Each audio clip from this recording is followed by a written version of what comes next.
নমস্কার বন্ধুরা, শ্রীকৃষ্ণ বাণী চ্যানেলের পক্ষ থেকে আপনাকে স্বাগতম।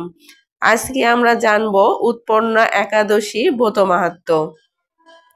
হিন্দু ধর্মে একাদশী তিথি অত্যন্ত মাহাত্ম্যপূর্ণ ও এর ব্রত পালন সর্বাধিক ফলদায়ী। বছরে 24টি একাদশী পালিত হয়।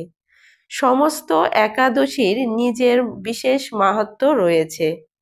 মার্গশীর্ষ মাসের কৃষ্ণপক্ষের একাদশী তিথিকে উৎপন্না একাদশী তিথি বলা হয়।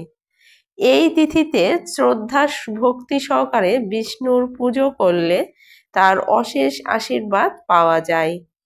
এই তিথিতে বিষ্ণুর পাশাপাশি লক্ষ্মীর পুজো করলে পরিবারে সুখ শান্তি ও সমৃদ্ধির বাস হয়। উৎপন্না একাদশী কবে? উৎপন্না একাদশীকে বিশেষ ফলদায়ী মনে করা হয়। এই একাদশীর প্রভাবে সাংসারিক কষ্ট থেকে মুক্তি পাওয়া যায় ও মোক্ষ লাভও সম্ভব হয়।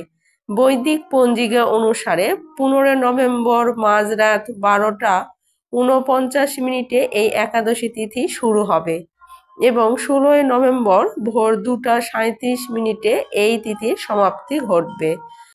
15 নভেম্বর উদয়া তিথি থাকায় এই দিনই উৎপন্না একাদশীর ব্রত পালন করা হবে। উৎপন্না একাদশী পারণ মুহূর্ত। উৎপন্না একাদশী পালনের জন্য মোট 2 ঘন্টা 6 মিনিট সময় থাকছে। উল্লেখ্য, এই তিথিতে হরিবাসর সমাপ্তি হচ্ছে সকাল 9:09। উৎপন্না একাদশীর পূজোর নিয়ম। এই তিথিতে লক্ষ্মী ও নারায়ণের পুজো করা হয়। উৎপন্না একাদশীতে নারায়ণের পূজা করলে সমস্ত পাপ নাশ হয়।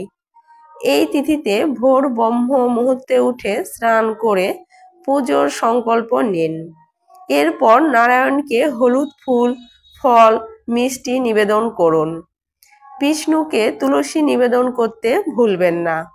পুজো শেষে বিষ্ণুর আরতি করুন ও বিষ্ণু সহস্রনাম পাঠও করুন।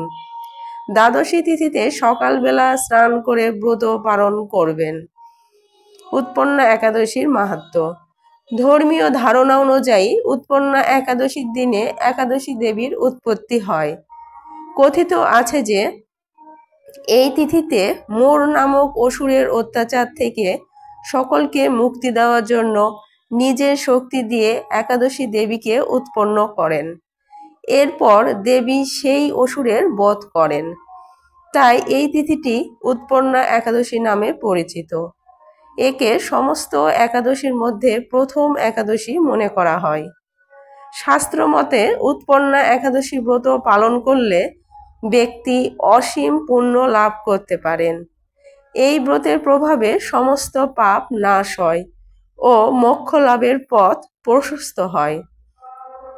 এছাড়াও এই ব্রতের প্রভাবে আধ্যাত্মিক শুদ্ধি ও ইতিবাচক শক্তি লাভের সুযোগ পাবেন। বন্ধুরা, আজকের ভিডিওটি এ পর্যন্তই। আবার আসবো নতুন কোনো ভিডিও নিয়ে। সে পর্যন্ত সবাই ভালো থাকবেন।